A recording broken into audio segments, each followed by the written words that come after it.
परमात्मा श्री राधा कृष्ण के चरणारविंदों में शतकोटि नमन वंदन करते हुए मित्रों को, जिज्ञासुओं को, धर्म प्रेमियों को, ज्योतिष विज्ञान प्रेमियों को हर हर महादेव, बम बम भोले, नमः शिवाय। मित्रों, आज ज्योतिष शास्त्र के अंतर्गत सबसे महत्वपूर्ण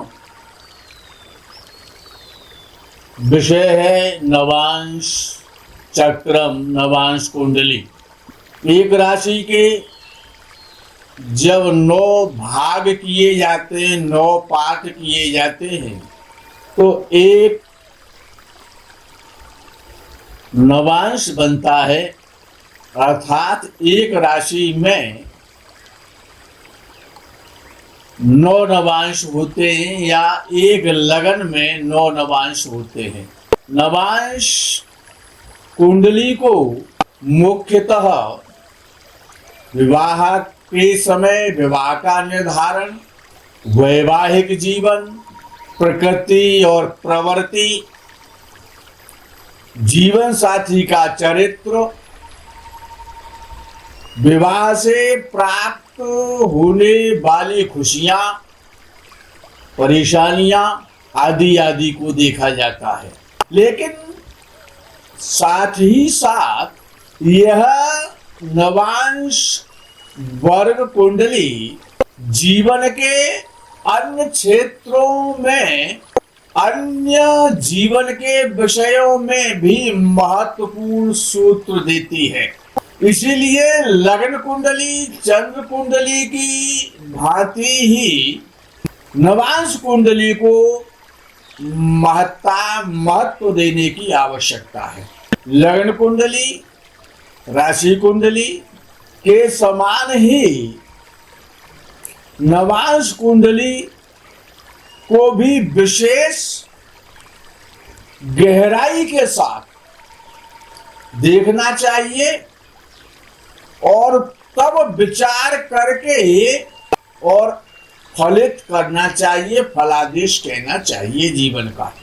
कुछ विद्वानों के अनुसार, जो विद्वान कहते हैं कि यदि लग्नेश, लग्न कुंडली का मालिक लग्नेश, यदि नवांश कुंडली में जाकर के बलवान हो जाए, बली हो जाए, तो सभी प्रकार के ऐश्वर्य, सुख, संतान, पत्नी, प्रतिष्ठा, जो भी सुख है भौतिक, वो सरलता से, श्रेष्ठता के साथ प्राप्त होते हैं।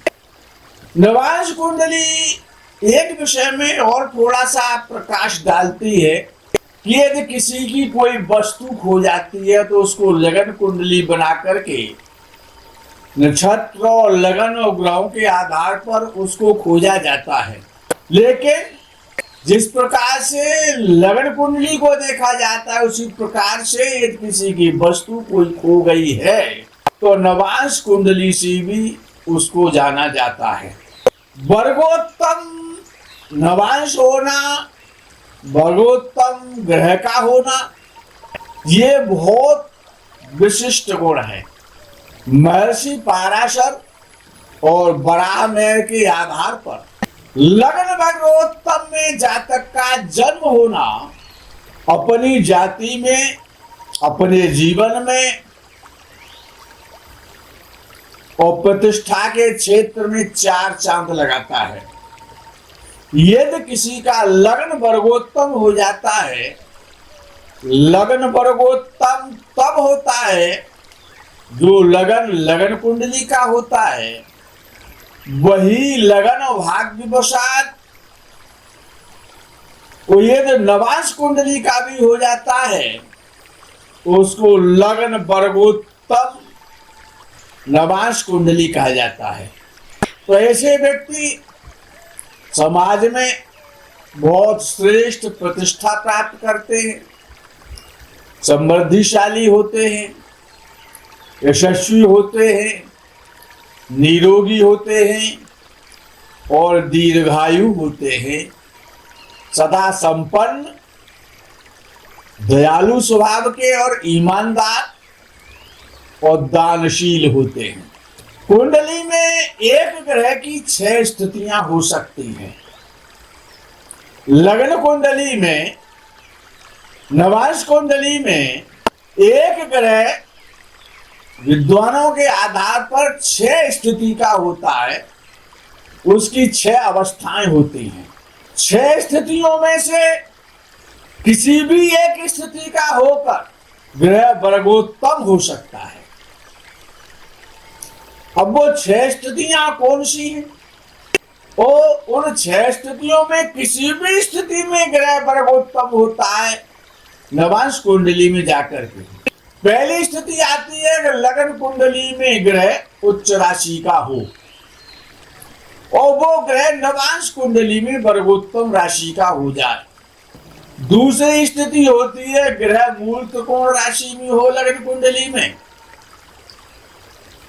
और वो ग्रह नवांश कुंडली में भी मूल त्रिकोण राशि का हो करके वर्गोत्तम हो जाए। तीसरी स्थिति आती है स्वराशि का होकर के ग्रह अपनी राशि में हो, नवांश कुंडली में भी अपनी राशि में हो, स्वराशि में हो, तो वो ग्रह वर्गोत्तम में माना जाता है। चौथी जो स्थिति आती है ग्रह की कि ग्रह मित्र राशि का हो और नवांश कुंडली में भी वो अपनी मित्र राशि में हो, वर्गोत्तम हो जाए, तो ये ग्रह की चौथी स्थिति है। पांचवी स्थिति ग्रह की आती है कि लग्न कुंडली में ग्रह शत्रु राशि का हो और नवांश कुंडली में भी वो शत्रु राशि का हो, वर्गोत्तम हो जाए। ये 5वें नंबर की श्रेणी है। 6वीं श्रेणी का जो ग्रह होता है वो नीच राशि का होता है। लग्न कुंडली में नीच राशि का ग्रह बहुत खराब माना जाता है। यद्यपि जो 5वें नंबर का जो शत्रु राशि का ग्रह वो भी खराब माना जाता है, लेकिन जो 6वीं श्रेणी का ग्रह जो 6 नंबर पर जाता है नीच राशि का, यदि वो ग्रह नीच राशि का नवांश कुंडली में भी हो तो ये उस ग्रह की 6वीं श्रेणी है और वो भी वर्गोत्तम में हो सकता है नीच राशि में ही, नवांश कुंडली में। कुछ विद्वान ऐसा कहते हैं कि जो ग्रह नीच राशि का हो या शत्रु राशि का हो, यदि नवांश कुंडली में वो वर्गोत्तम राशि में हो जाता है तो वो अच्छा फल देता है, लेकिन ऐसा नहीं है। ऋषि पाराशर के मतानुसार उनके वचनों के आधार पर ऐसा नहीं है। ऋषि पाराशर ने कहा है कि जो ग्रह नवांश लग्न कुंडली में और नीच राशि का है वो यदि वो नवांश कुंडली में भी नीच राशि का हो जाएगा और तब वर्गोत्तम होगा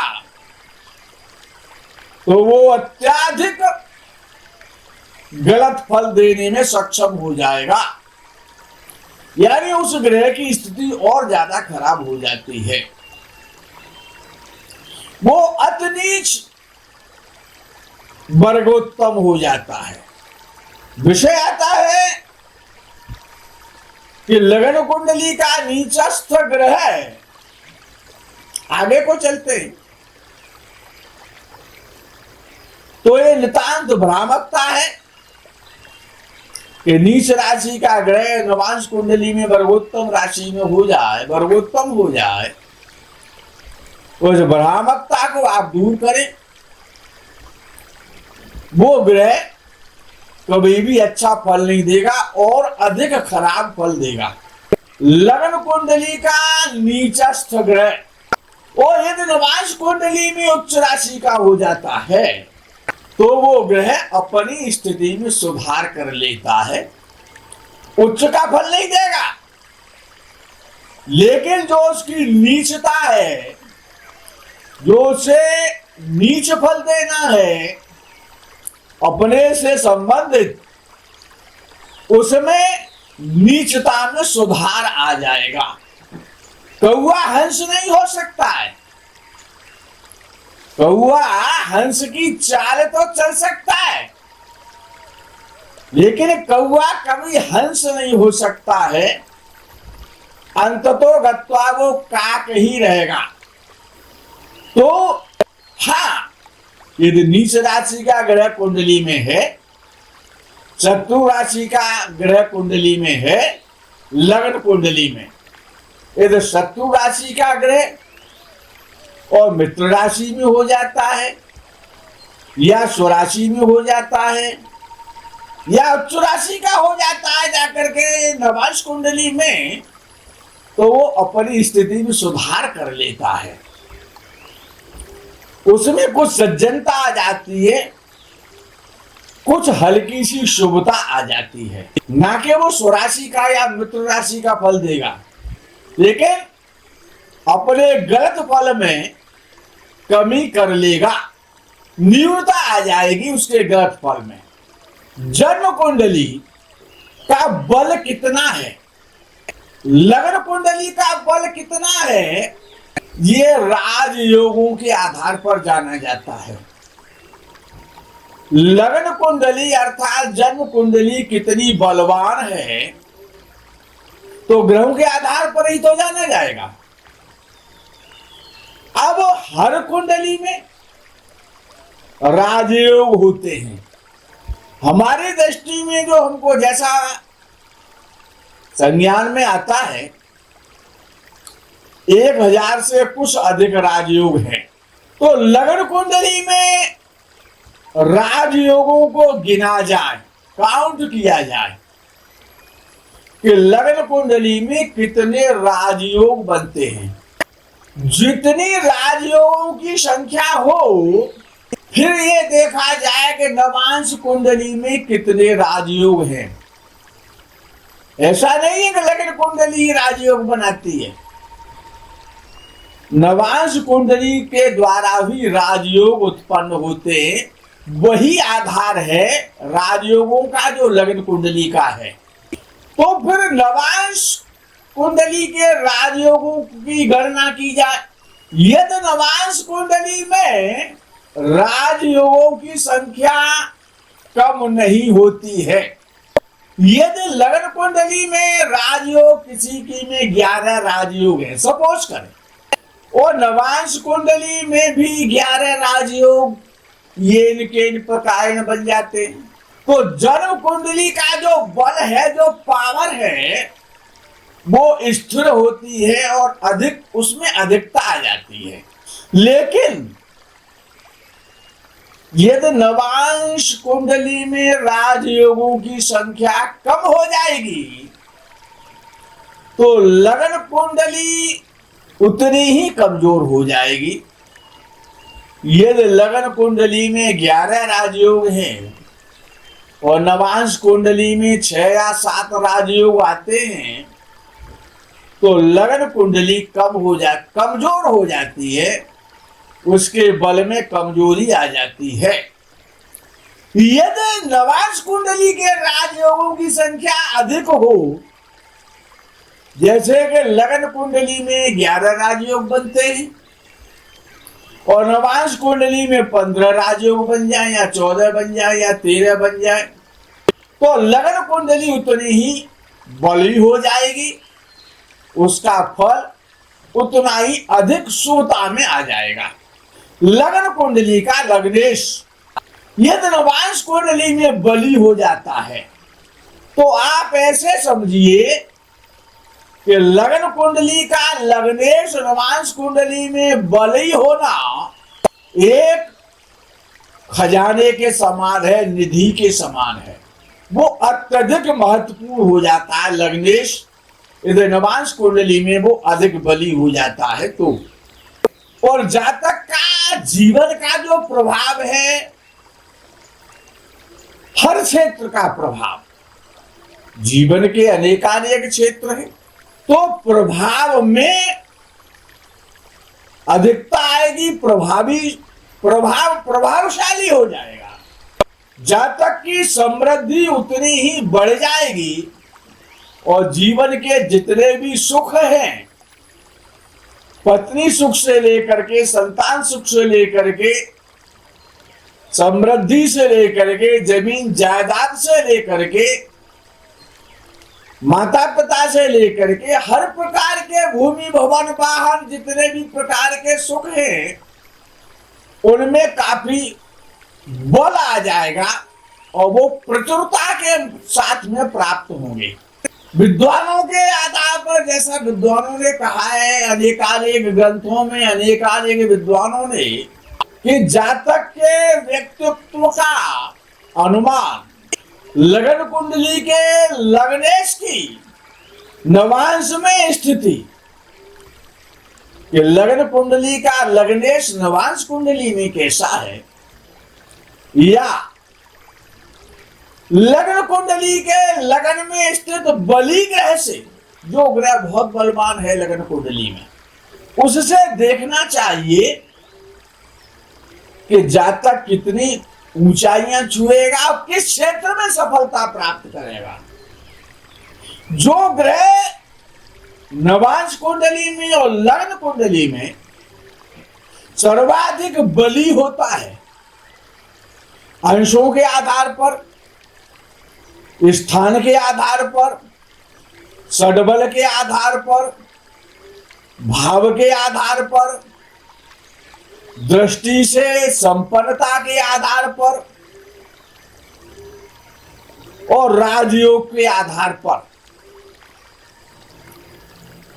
तो जो सबसे बली ग्रह निकल करके आए वो बली ग्रह जीवन के जिन क्षेत्रों का, जिन स्रोतों का, जिन वस्तुओं का, जिन विषयों का कारक होता है, जो उसके अधिकार क्षेत्र में आते ही वस्तुएं संसार में और शरीर में, वो जीवन भर प्रभावी रहता है।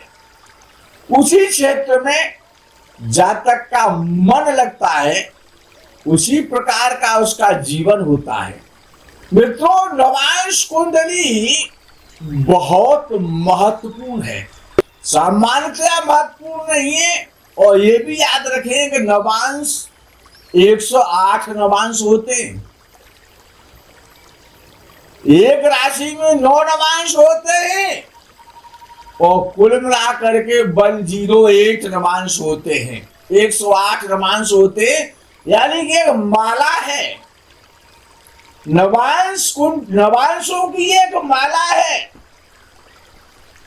और नवांश यदि के लगन का वर्गोत्तम होना, वो नवांश कुंडली का उस 108 दाने की माला का, जो नवांशेषों की जो माला है, लगन वर्गोत्तम होना या लग्नेश का वर्गोत्तम हो जाना या उच्च के ग्रह का वर्गोत्तम हो जाना, उस नवांश कुंडली रूपी ग्रहों के या लगन के, राशि के, ऐसे जैसे सुमेरु होता है, सर्वोत्कृष्ट हो जाता है। नवांश कुंडली विवाह का समय निर्धारण करती है, वैवाहिक जीवन बताती है, वैवाहिक जीवन का सुख और दुख, जीवन की संपन्नता और विपन्नता, जीवन साथी का स्वभाव और व्यवहार, जीवन साथी का चरित्र, वो स्त्री है या पुरुष है, शारीरिक और मानसिक अल्पताएं, विशेषताएं, कुंडली का मिलान, विवाह, वियोग और विरह। नवांश कुंडली का प्रयोग हर क्षेत्र में करना चाहिए। नवांश कुंडली अत्याधिक महत्वपूर्ण है। ऐसे समझा जाए कि स्वर्ग का जो पारिजात नाम का जो वृक्ष है, यदि वो भूमंडल में किसी के यहाँ किसी स्थान पर है, तो ये नवांश कुंडली पारिजात है कुंडलियों का। सुखी वैवाहिक जीवन के लिए नवांश का लग्न, नवांश कुंडली का लग्न और जन्म कुंडली का सप्तम भाव का स्वामी सप्तमेश। याद रखें, सुखी वैवाहिक जीवन जीने के लिए नवांश लग्न और जन्म कुंडली का सप्तम भाव का स्वामी सप्तमेश महत्वपूर्ण भूमिका निभाते हैं। नवांश कुंडली का लग्न और लग्न कुंडली का सप्तम भाव का स्वामी सप्तमेश यदि दोनों बली हैं तो वैवाहिक जीवन अत्यधिक सुखी रहता है, सुखमय हो जाता है, मंगलमय जीवन व्यतीत होता है। इसीलिए वैवाहिक जीवन में जन्म कुंडली मिलान में लग्न कुंडली का सप्तम भाव और सप्तम भाव का स्वामी सप्तमेश और नवांश कुंडली का नवांश लग्न देखना कभी ना भूलें। जितने भूल हो जाएगी उतना ही जीवन परेशानी से युक्त हो सकता है। सूर्य और चंद्रमा ये बड़े प्रमुख ग्रह हैं। नवांश कुंडली में इनका समसप्तक हो जाना, एक दूसरे से सातवें भाव में होना, किसका? सूर्य और चंद्रमा। तो आप ये समझ लें कि वैवाहिक जीवन क्लेशपूर्ण रहेगा, कष्टमय रहेगा, नित्य नई परेशानियां समस्याएं उत्पन्न होती ही रहेगी आजीवन। एक ग्रह है जिसको आत्म त्याग का लॉर्ड कहा जाता है। आत्म त्याग, आत्मा से त्याग, मन से त्याग नहीं, जीवा से वाणी से त्याग नहीं, आत्मा के द्वारा जिसका त्याग किया जाता है वो सबसे बड़ा त्याग है। मन की गति तो कभी भी विचलित हो सकती है, लेकिन जो आत्म त्याग का जो ग्रह कहा जाता है उसका नाम है शनि। आत्म त्याग का स्वामी शनि ये द्वादश भाव में स्थित है। द्वादश भाव क्या है? वो भोग स्थान है, शयन कक्ष है, रति का सुख है। और यदि द्वादश भाव में याद रखें, नवांश कुंडली की चर्चा हो रही है, नवांश कुंडली का महत्वपूर्ण विवेचन है। तो यदि शनि नवांश कुंडली के द्वादश भाव में व्यवस्थित है तो शयन कक्ष में रति सुख में हमेशा क्लेश होगा। शयन कक्षों में सुख नहीं मिलेगा, क्लेश मिलेगा। लग्न कुंडली का लग्नेश की स्थिति नवांश कुंडली में विश्लेषण करना बहुत आवश्यक है। लग्न कुंडली का जो लग्नेश है, कोई सा भी लग्न हो सकता है, लेकिन वो उसका जो विवेचन है, जो उसकी जो स्थिति है, उसका नवांश कुंडली में गंभीरता के साथ में और विचार करना चाहिए, आवश्यक है। यदि लग्न कुंडली का लग्नेश, ये महत्वपूर्ण सूत्र दे रहा हूं मैं आपको, यदि लग्न कुंडली का लग्नेश नवांश कुंडली में चंद्र के साथ होता है, चंद्रमा के साथ हो, तो पत्नी अत्यंत सुंदर, मधुर भाषिणी, मृगनयनी, जीवन को प्रसन्न रखने वाली, गुणी, सुशीला, सुलक्षणा, पतिव्रता होती है। यदि लग्न कुंडली का लग्नेश नवांश कुंडली में यदि शुक्र के साथ है तो वो भी भार्या कलात्मक होगी, अच्छी सोच वाली होगी, अतीव सुंदर होगी और प्रसन्न चित्त रहने वाली होगी, क्लेश कारणी नहीं होगी। वो यदि लग्न कुंडली का लग्नेश बृहस्पति के साथ होता है तो याद रखना, पत्नी भले ही सामान्य सुंदर क्यों ना मिले आपको, लेकिन परम धार्मिक होगी, सुशीला होगी, परिवार को चलाने वाली होगी, विद्वानों का, संतों का, सबका सम्मान करने वाली होगी, परम धार्मिक होगी, ईश्वर परायण होगी और बड़ी पवित्र विचारों वाली होगी। यदि लग्न कुंडली का लग्नेश सूर्य के साथ नवांश कुंडली में बैठा है, ये सूत्र हैं बड़े महत्वपूर्ण हैं जीवन के लिए। कुंडली मिलान में इनकी बहुत आवश्यकता है। ये तो लग्न कुंडली का लग्नेश सूर्य के साथ है तो अहंकारी पत्नी मिलेगी या अहंकारी पति मिलेगा। यदि किसी कन्या की कुंडली में है तो ऐसा नहीं, अलग अलग फल नहीं है, ऐसा मन सोचना कभी भी। ये जो सूत्र होते हैं, लग्न कुंडली का लग्नेश नवांश कुंडली में यदि सूर्य के साथ युति बना करके बैठा है तो पत्नी अहंकारी होगी, और यदि शनि के साथ बैठा है तो अधम स्वभाव की होगी। ये पत्नी के लिए ही नहीं, मैं आपसे बार बार कहता हूं, जो फल पति के लिए है, पुरुष के लिए है, वो ही फल स्त्री के लिए है, याद रखें। ये तो लग्न कुंडली का लग्नेश मंगल के साथ युति बना करके नवांश कुंडली में बैठा हुआ है तो जब तक की पत्नी क्लेशकारी होगी, आक्रामक होगी और क्रोधी होगी, घर में घुसते ही क्लेश पैदा करेगी। यदि लग्नेश लग्न कुंडली का नवांश कुंडली में राहु या केतु के साथ बैठा होता है तो ऐसी पत्नी या पति अविश्वसनीय होते हैं, विश्वास के योग्य नहीं होते, ये कभी भी धोखा दे सकते हैं, धूर्त होते हैं और निम्न सोच वाला, नीच सोच वाला जीवन साथी प्राप्त होता है। ये फल स्त्रियों पुरुषों के लिए समान रूप से लागू होता है।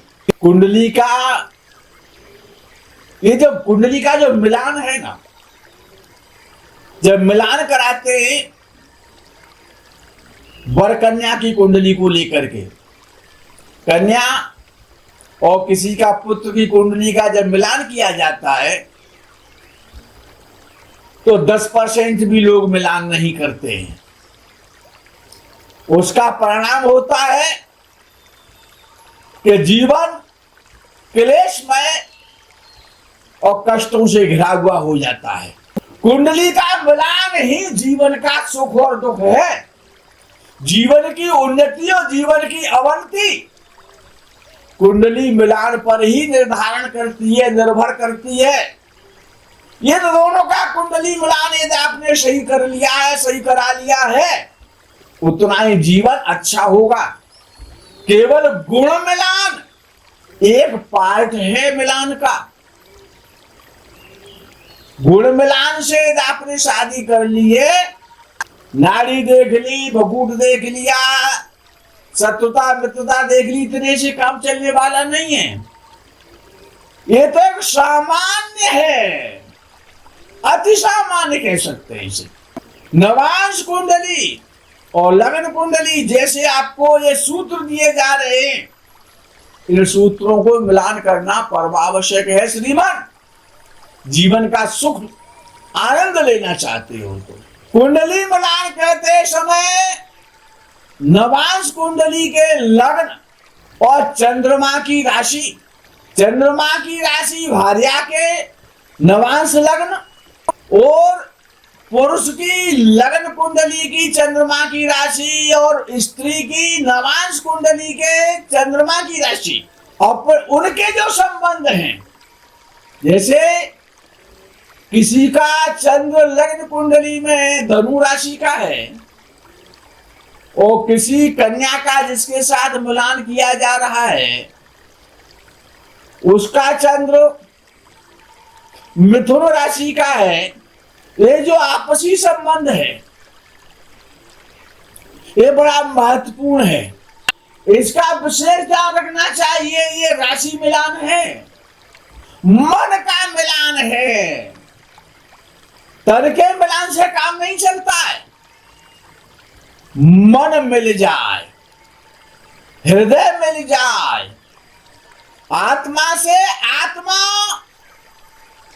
का मिलन हो जाए जैसे जीवात्मा का परमात्मा के साथ, भक्त का भक्ति के साथ, आराधक का ईश्वर के साथ जो प्रेम है, जो लगाव है, जो खिंचाव है, जो अट्रैक्शन है, वही कुंडली के मिलान में प्रयोग करना चाहिए।